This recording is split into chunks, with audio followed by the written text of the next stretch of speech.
Fascist Awami League ঘোষণা দিয়ে leaflet বিতরণ করছে, অথচ সরকার কোনো ব্যবস্থা নিচ্ছে না বলে অভিযোগ করেছেন নাগরিক ঐক্যের আহ্বায়ক মাহমুদুর রহমান মান্না।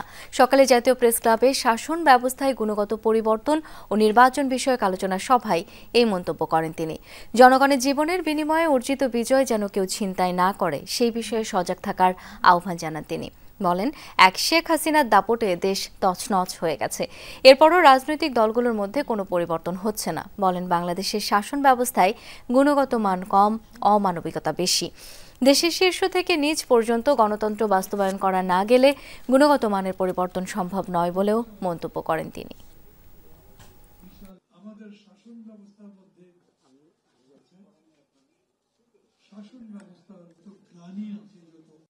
জনগণ প্রত্যাখ্যান করবে, তো জনগণ বলবেন তো এই যে সেদিন পরশুদিন তো বোধ হয় ওরা লিফলেট ডিস্ট্রিবিউশন করলো না,